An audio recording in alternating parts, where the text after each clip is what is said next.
குழலி டெலிஷனோட episode 8 தான் பார்க்க போகிறோம்.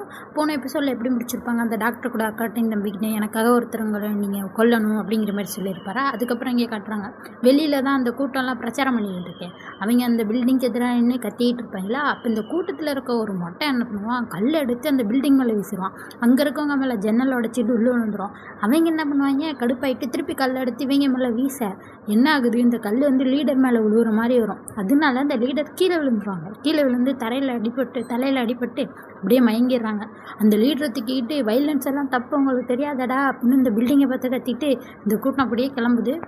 அப்போ இந்த பில்டிங்கில் இருக்கவங்கள பார்த்துட்டு இருக்காங்க, என்னடா ஒரு கல்லை எடுத்து வீசினோன்னே இப்படி கூட்டத்தை கழிச்சிட்டு போகிறாங்க, அப்போ அவங்க குரூப் மேலே அவங்களுக்கே நம்பிக்கையில் போலடா அப்படிங்கிற மாதிரி சொல்லிட்டு இருக்காங்க. அப்போ தான் கூட இருக்கவன் சொல்கிறான், இல்லையே இன்னைக்கு இவங்க கொஞ்சம் வித்தியாசமாக நடந்துக்கிறாங்களே, சரியில்லையே அப்படிங்கிற மாதிரி சொல்லலாம். அப்போ தான் அந்த கூட இருக்க பொண்ணு சொல்கிறான், ஒருவேளை இவங்க வந்து வேறு எதுவும் பிளான் போட்டுட்டு இருக்காங்களோ, இதை வச்சு ஏதாச்சும் பெருசாக பிளான் போடுறாங்களோ அப்படிங்கிற மாதிரி சொல்லிகிட்டு இருக்கான். அப்படியே இருந்தாலும் அவங்க தானப்பா கள்ளத்துக்கு வீசினாங்க, நம்ம திருப்பி தானே வீசணும், நம்ம மேலே எந்த குப்பமே இல்லையே அப்படிங்கிற மாதிரி சொல்கிறாங்க.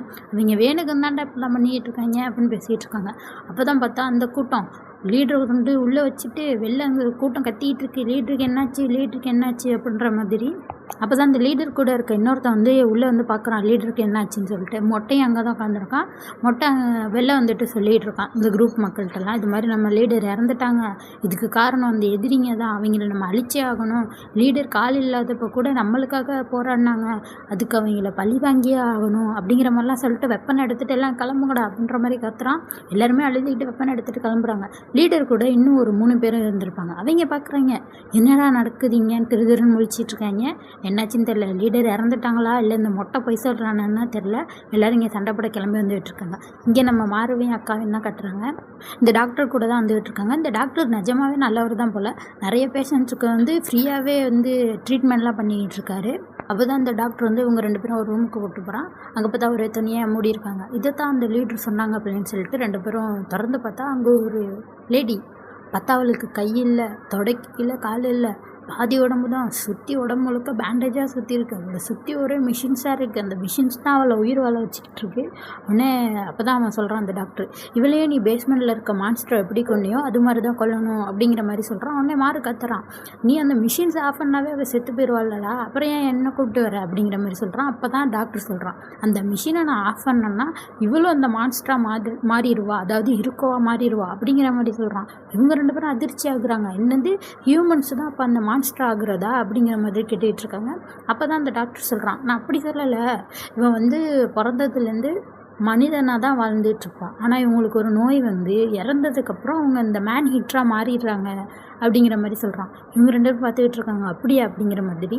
அப்போ தான் இந்த டாக்டர் சொல்லிகிட்டு இருக்கான், அந்த ஃபெசிலிட்டியே இவளை மனுஷியாக வச்சுக்கிறதுக்கு தான், இவளோட அந்த நோய் வந்ததுக்கப்புறம், இவள் மனுஷியாக இருந்த அந்த நோய் வந்ததுக்கப்புறம் அந்த பாடி பார்ட்ஸ் எல்லாம் ஒரு இதாக வந்து அந்த நோய் வர ஆரம்பிக்கும். ஸ்லோவாக தான் அந்த நோய் வரும். அப்படி வரப்போ ஒவ்வொரு பாடி பார்ட்ஸையும் வெட்டிட்டா, அந்த நோய் இருக்க இடத்த வெட்டிட்டா இவள் வந்து மனுஷியாகவே இருப்பாள். இது மாதிரி ஒவ்வொரு பார்ட்ஸாக வெட்ட அவளோட உடல் உறுப்புக்கள்லாம் செயலிழக்கும்ல, அதனால தான் இந்த மிஷினை யூஸ் பண்ணி அவளை இன்னும் ஒரு மனுஷியாகவே வச்சுக்கிட்டு இருக்கேன். இவள் மனுஷியாகவே இறந்து போகணும்னு தான் என்னோட ஆசை, அவளோட ஆசையும்.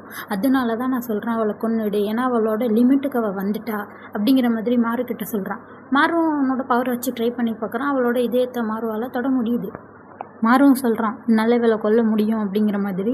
உடனே டாக்டர் கேட்டுட்டு ஒரே சந்தோஷமாக, சரி எப்போனா கொன்னுருங்கிற மாதிரி. உடனே மாறு கத்துறான், அப்போ இவ என்ன யோசிக்கிறா, இவளுக்கு என்ன வேணும்னு நம்ம கேட்க வேணாமா அப்படிங்கிற மாதிரி கேட்குறான். உடனே அப்போ தான் அந்த டாக்டர் சொல்லலாம், அந்த டேப் வந்து இருக்குல்ல, அதனால அவளால் பேச முடியும், அந்த டேப் மூலமாக அந்த மிஷின் இருக்கனால அவளால் நம்ம பேசுகிறதையும் கேட்க முடியும் அப்படிங்கிற மாதிரி இந்த டாக்டர் சொல்கிறான். அப்படின்னு சொல்லிட்டு அக்கா அந்த டேப் எடுத்து பார்க்குறா. அப்போ தான் அவங்க ஒரு மெசேஜ் அனுப்பிச்சிருக்காங்க. என்ன சொல்கிறாங்கன்னா, இது மாதிரி லாஸ்ட்டாக ஒரு தடவை நான் வந்து வானத்தை பார்க்கணும் அப்படிங்கிற மாதிரி சொல்கிறாங்க. உடனே அக்கா அதை பார்த்துட்டு இந்த டாக்டர்கிட்ட கேட்குறா, இவங்களை நம்ம வெளில கூட்டு போக முடியுமா அப்படிங்கிற மாதிரி. அவன் சொல்கிறான், இல்லை அவ்வளோ தூரம்லாம் கூட்டு போக முடியாது, ஏன்னா மிஷின் பார்த்தா அது இல்லை அது மாதிரி சொல்கிறான். உடனே அக்கா சொல்கிறான், இல்லை ரூமை திறந்துட்டு இந்த கொஞ்சம் தூரம் வெளில வந்தாவே கண்ணாடி தான், அதுலேயே வானம் தெரியும், அங்கே மட்டும் வர முடியுமா அப்படிங்கிற மாதிரி கேட்குறான். மாறும் நாங்களும் உனக்கு உதவி செய்கிறோம் அப்படிங்கிற மாதிரி சொல்கிறான்.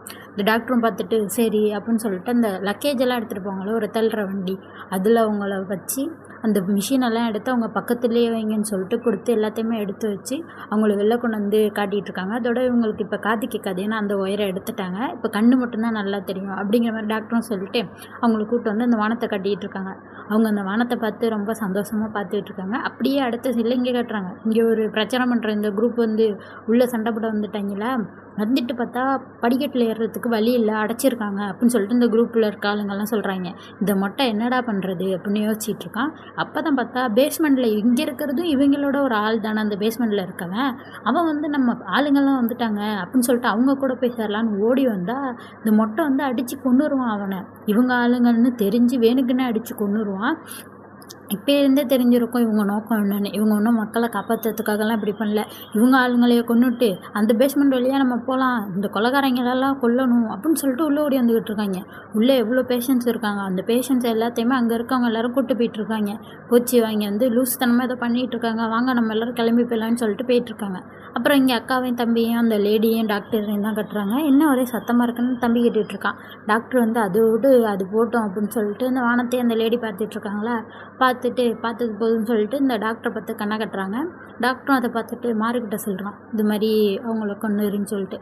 மாறும் அதே மாதிரி அவங்க மேலே கையை வச்சு அவங்க இதே தொட்டு அதை கொன்னுறான். ஆனால் மாறுவால் முடியலை, ஆனாலும் வேறு வழி இல்லைல்ல, பண்ணிடுறான்.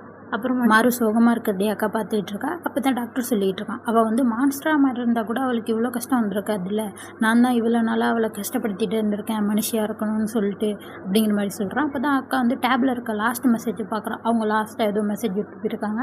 அப்போ தான் வந்து தம்பிகிட்ட காட்டுறான், இங்கே பாரு அப்படின்னு சொல்லிட்டு. காட்டிட்டு உசாமியையும் கூப்பிட்டு நீனும் வந்து பாரு அப்படிங்கிற மாதிரி கூப்பிட்றாங்க.